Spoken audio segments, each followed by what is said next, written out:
Hi guys, very welcome to Mentour, yet another video podcast. As always, I hope you're all doing fantastic. So, today on the podcast, I'll be talking about mistakes. Do pilots make mistakes? What happens if a pilot would do a mistake? Would it have an impact on their job security? Things like that. So stay tuned to the end. I think you're gonna love this one. Before I start, I also want to just remind everybody that my company has just released a new virtual reality application, which is absolutely free. It's called SAA VR. It's made in cooperation with Scandinavian Aviation Academy. And in the application, you'll be able to follow in a Boeing 737 simulator. You'll also be able to see some really cool cloud surfing and stuff. And it's really, we are quite proud of it. So have a look at it. As I said, it's absolutely free. So check it out. So, what about mistakes? Basically, I'm basing this video on a question that I got just a few days ago here on the YouTube channel, and the question was: if a pilot makes a mistake, will he or she lose her job or his job? Now, this is a very, very good question to start with. All right, and I want to make a couple of things very clear that when I talk about what I talk about in this podcast is based on my own experience, my own career, and in my airline. So this might be different in different parts of the world depending on what the philosophy is, but I am fairly sure that I am speaking for most of the bigger airlines out there. Okay, so first of all, do pilots make mistakes? Of course they do. We do it every day, right? Small mistakes will always happen. That's part of being human. You will always make small mistakes. In every single simulator session that I've done, in every single, no, maybe not every single flight, but most of the flights I do, there are some small mistakes being made, all right? That is why there are two of us.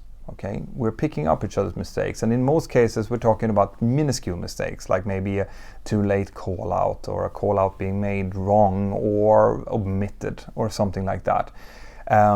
These are mistakes that doesn't have any kind of operational impact, and it's being picked up by each other. It's a way of keeping ourselves kind of awake and checking the other pilot out.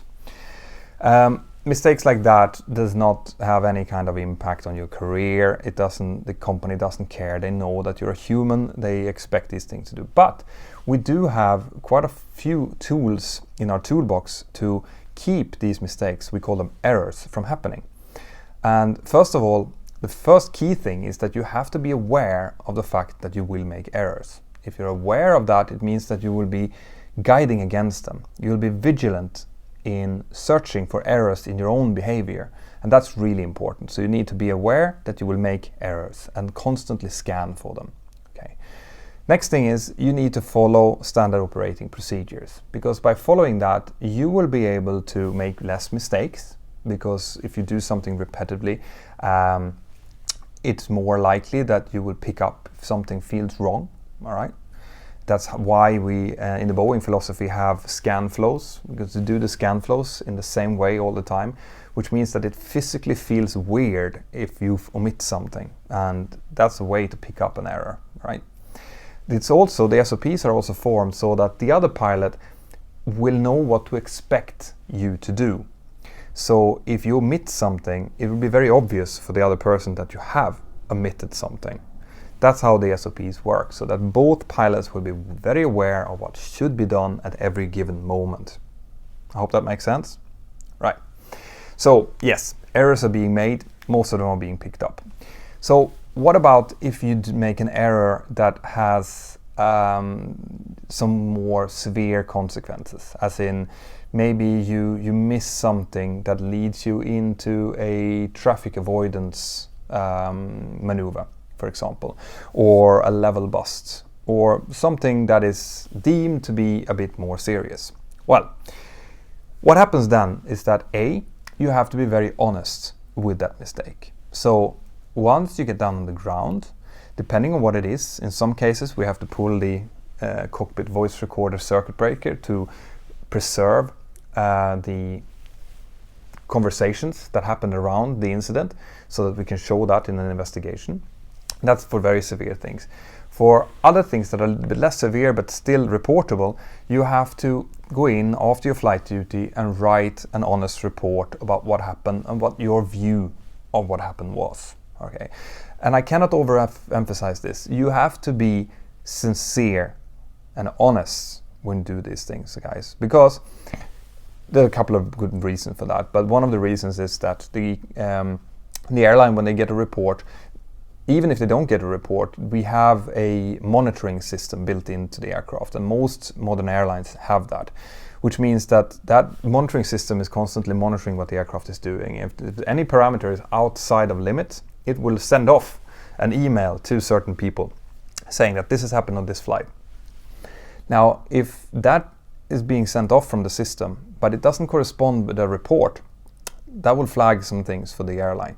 They will wonder, well, if this happened, why didn't the pilots actually say something about it? Okay, are they trying to hide something? And this is not good. So this is why, if you feel that something has happened during a flight, you should go in and you should report it in an honest way, because it will put you in a much better light if there is an investigation to follow. Right. Now, when it comes to these severe events leading to investigations,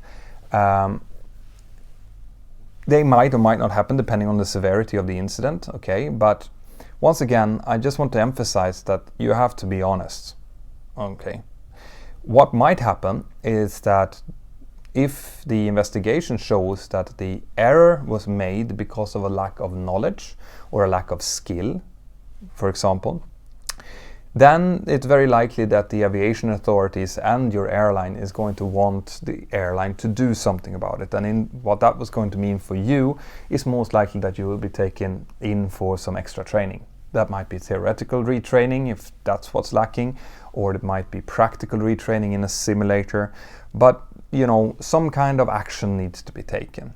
And then, after that training has been done, you've been honest, you've been good, showing that you're willing to learn things, then you will be put back onto line, flying again, possibly get a line check or so, just to make sure that, you know, that you're up to scratch, basically. That is what happens if you've had a bad incident, but you've done it in good faith. Okay, this is important to remember. You've done it, it was a mistake, it was an error being made, but it was not an error that you were doing knowingly, right? That might sound logical, but there is something that is called misconduct as well, okay? Gross misconduct, for example. That is when you voluntarily step away from the rules and the SOPs in order for you to maybe gain time, a shortcut to make your life easier. Now, this I cannot overemphasize enough. Do not go down that road, guys. Do not fall into the trap of becoming lazy, complacent, and start to do things that you know are wrong. Because the one time that you do something like that and something happens and the chief pilot calls you to ask, why did you do this? You have to be able to motivate it with safety or an honest lack of knowledge. Okay, you cannot motivate it with, well, I wanted to go on quickly, or we've always done it like that, or, you know, we step away from the procedures because it's quicker to do so. No, that is not good enough. This is why I keep emphasizing that you have to stick to your SOPs, you have to continue to be professional, because if you do make an error that is, you know, that gets a worse consequence than what you would like, then you have to be able to show the company that it was done in good faith, okay? Because if it hasn't been, and if you've been found to step away from procedures voluntarily or trying to hide something that you knew that you should have reported, then and only then will you be in trouble when it comes to your job. Okay, these are the kind of things that can actually cost you your employment. But if you have shown that you are working, you're doing the absolute best you can, but on this occasion there was a lapse of skill or knowledge or whatever, then in most cases you will be absolutely fine, because they will see that there's an honest mistake made, and they do know that people makes honest mistakes. Okay? Good. So that's really what I wanted to get to this podcast. Pilots will make mistakes. There will be different scales of how grave those mistakes are. If you're making a really bad mistake, make sure that you're honest about it. Make sure you show them that it was made in good faith, and hopefully that should be enough. You might get some retraining. There might be a bit of hassle with new sim sessions, line checks and stuff like that, but you will get through it.